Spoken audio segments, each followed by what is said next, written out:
Bismillahirrahmanirrahim. Assalamualaikum warahmatullahi wabarakatuh. Salam sehat dan salam sejahtera untuk seluruh anak-anak kelas 11 IPS. Ibu ucapkan selamat bertemu kembali dalam pertemuan video kali ini. Di sini Ibu ingin menyampaikan materi yang terkait dengan pendudukan Jepang di Indonesia.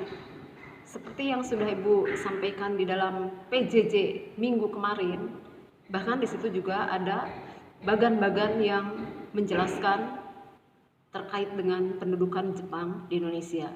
Mudah-mudahan kalian sudah mempelajari dan membacanya, sehingga untuk menguasai pembahasan tentang pendudukan Jepang di Indonesia ini tidak ngambang dalam pemikiran kalian. Dan lebih bagus lagi, kalian baca buku yang kalian dapatkan dari perpustakaan. Di situ banyak penjelasan-penjelasan yang terkait dengan pendudukan Jepang di Indonesia. Jepang termasuk salah satu bangsa Asia. Kalau dilihat dari jejak petualangannya sebagai imperialisme dan kolonialisme, itu sering dikatakan mengikuti jejak Eropa. Tapi pada intinya bukan berarti bahwa Jepang ikut-ikutan dengan bangsa Eropa, karena Jepang juga memiliki kemampuan yang sangat luar biasa. Mungkin kalian ingat dengan pasukan militer Jepangnya yang sangat terkenal. Bahkan semangat kemiliteran Jepang ini memang disemangati oleh semangat Bushido atau semangat cinta tanah air, bahkan mengabdi kepada kaisar sebagai pimpinan tertinggi di dalam negara Jepang. Mereka juga punya kebiasaan untuk menghormat kaisar. Sebagai bentuk dari mereka adalah taat kepada kaisar. Kalian juga pasti ingat bahwa kaisar Jepang itu adalah titisan dari dewa matahari Amaterasu Omikami. Bahkan sampai saat sekarang kepercayaan orang Jepang juga terkenal dengan agama Shintoisme-nya. Nah, itu diantaranya ya sebagai pembuka yang ingin Ibu sampaikan. Sekarang kita kembali kepada pendudukan Jepang di Indonesia. Nah, kemenangan Jepang dalam menghadapi kekuatan Eropa ternyata mampu melakukan lompatan katak sampai memasuki kawasan Asia Tenggara, bahkan sampai ke wilayah Indonesia. Nah, itu terjadi pada tanggal 11 Januari 1942. Pendaratan pertama Jepang itu adalah di Tarakan. Nah, mengapa Tarakan menjadi tempat pendaratan Jepang pertama kali? Karena memang kota Tarakan yang terletak di Kalimantan Timur ini kaya oleh sumber kekayaan alamnya. Sehingga disinilah awal pendaratan Jepang di Indonesia. Nah, kemudian juga bagaimana malang melintangnya pendudukan Jepang di Indonesia. Walaupun kalau kita lihat dari angka tahun Jepang melakukan penjajahan terhadap Indonesia, itu berlangsung dari tahun 1942 sampai 1945. Tapi tetap bagi bangsa Indonesia itu merupakan sebuah lembaran hitam yang tidak jauh beda dengan bangsa Eropa.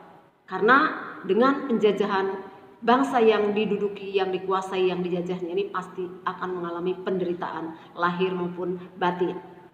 Nah, di sini Jepang ini agak berbeda dengan penjajahan bangsa Eropa. Karena Jepang terkenal dengan semboyan gerakan 3A-nya. Silahkan nanti kalian baca apa itu gerakan 3A.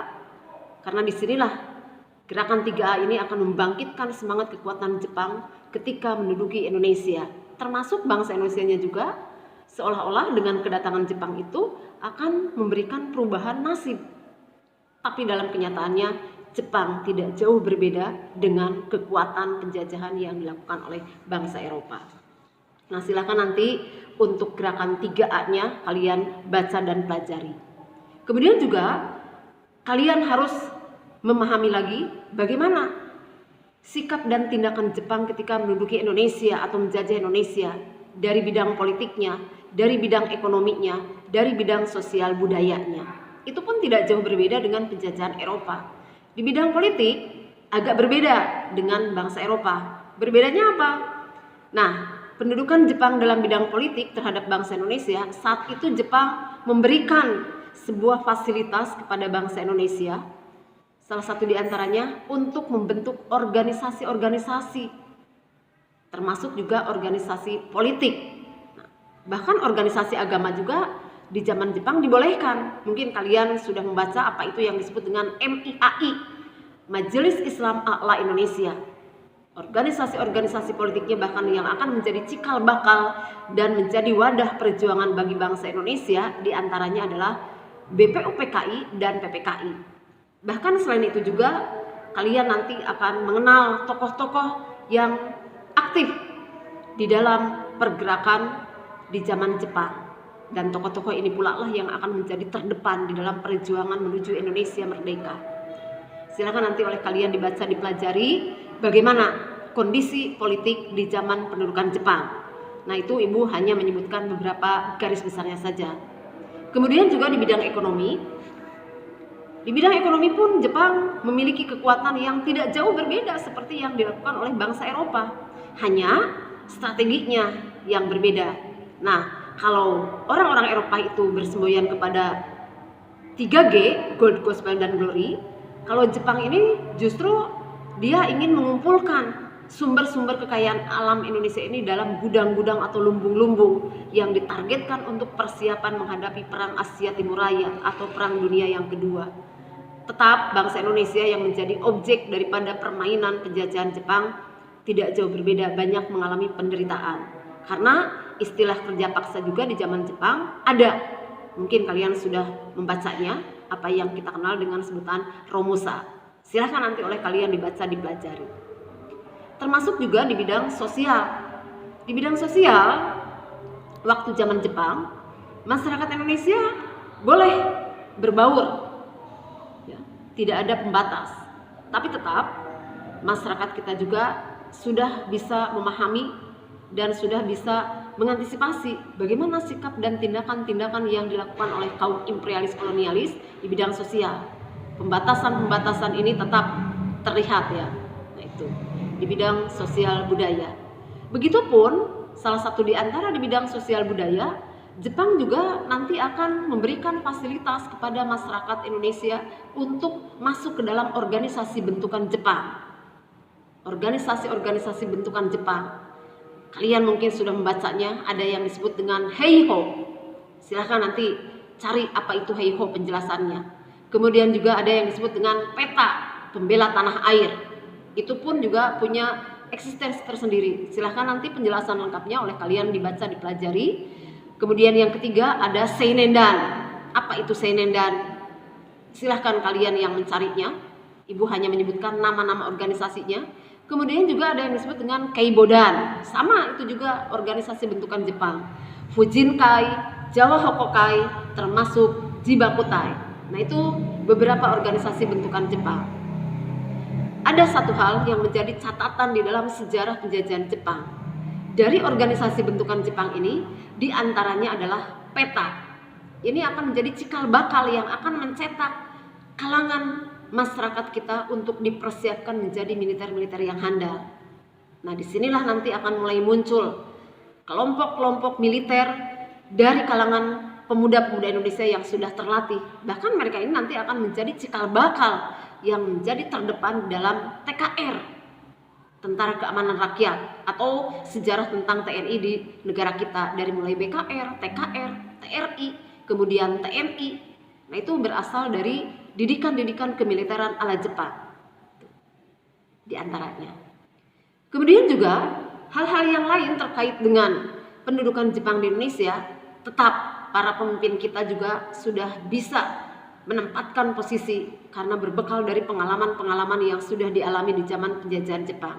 Justru di zaman Belanda, di zaman Jepang inilah malah para tokoh-tokoh pemimpin negara kita, para tokoh-tokoh pemimpin kita sudah mulai punya persiapan yang lebih matang. Oleh karena itulah kalian sudah cukup paham barangkali ya ketika kalian sudah membacanya, bahwa awal daripada perjuangan menuju kemerdekaan Indonesia itu justru sudah diawali persiapannya sejak zaman Jepang.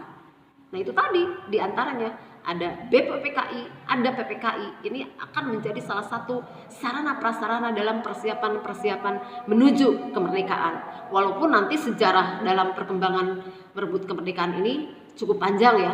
Mungkin kalian ingat dengan peristiwa kekalahan Jepang dalam Perang Dunia Kedua, sampai nanti terjadi apa yang disebut dengan peristiwa Rengas Dengklok, sampai terjadi perbedaan paham antara golongan tua dan golongan muda tentang proklamasi kemerdekaan Indonesia. Itu sebenarnya sudah digagasi sudah dipersiapkan di zaman Jepang. Nah, nanti untuk lebih memahami secara lebar dan secara jelasnya, Ibu harapkan kalian untuk membaca dan mempelajarinya dengan baik. Silahkan. Untuk materi-materi yang terkait dengan pendudukan Jepang ini sebenarnya sumber materinya banyak. Selain dari buku cetak yang kalian dapatkan dari perpustakaan, kalian juga bisa melalui media-media IT yang lainnya kalian dapatkan materinya. Nah, itu penjelasan dari Ibu tentang selayang pandang pendudukan Jepang di Indonesia dari mulai awal kedatangan, bagaimana respon masyarakat kita terhadap kedatangan Jepang, bagaimana tindakan-tindakan Jepang terhadap masyarakat kita atau bangsa Indonesia di bidang politiknya, di bidang ekonominya, di bidang sosial budayanya, termasuk juga sikap Jepang di dalam menghadapi rakyat Indonesia. Nah, salah satu di antaranya tadi sudah Ibu sebutkan, ada beberapa organisasi yang dibentuk oleh Jepang. Nah, itu diantaranya yang Ibu dapat sampaikan secara garis besarnya.